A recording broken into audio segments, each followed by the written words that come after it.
ప్రభుత్వం తాలూకా పనితీరు మీద, వారి తాలూకు పరిపాలన మీద శ్రద్ధ పెడితే వీటి మీద పెద్దగా దృష్టి ఉండదు. ఇప్పుడు ఎవరిని అరెస్ట్ చేస్తారు? రేపు పొద్దున గట్టిగా మాట్లాడితే మాలాంటి వాళ్ళని, లేదా సోషల్ మీడియాలో ఎవరన్నా ప్రశ్నిస్తే, ప్రభుత్వాన్ని విమర్శిస్తే వాళ్ళని. ఈ ప్రభుత్వం ఏదైనా వారి వైఫల్యాన్ని ఎత్తి చూపేటువంటి ఎవరినన్నా సరే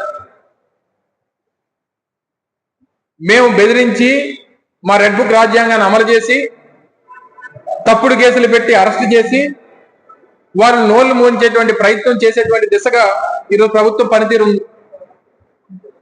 సో ప్రభుత్వం వారి తాలూకా పని మీద శ్రద్ధ లేనప్పుడు, ఇచ్చినటువంటి మాట నిలబెట్టుకునేటువంటి పరిస్థితులు లేనప్పుడే ఇలాంటి పరిస్థితులకి వారు దిగజారుతారు. సరే, వీటన్నిటి కూడా చట్టాలు, మా న్యాయస్థానాలు ఇవన్నీ ఉన్నాయి, వాటిలో పోరాటం చేస్తాం. తప్పకుండా ప్రభుత్వాన్ని మాత్రం నిలదీసేటువంటి విషయంలో ఎప్పటికీ కూడా వైఎస్ఆర్ కాంగ్రెస్ పార్టీ వాళ్ళు ఎంతమంది అరెస్ట్ చేసినా వెనకడిగేసేటువంటి ప్రసక్తే ఉండదు అనేటువంటి విషయాన్ని మరొకసారి ఈ సందర్భంగా తెలియజేస్తా ఉన్నాం.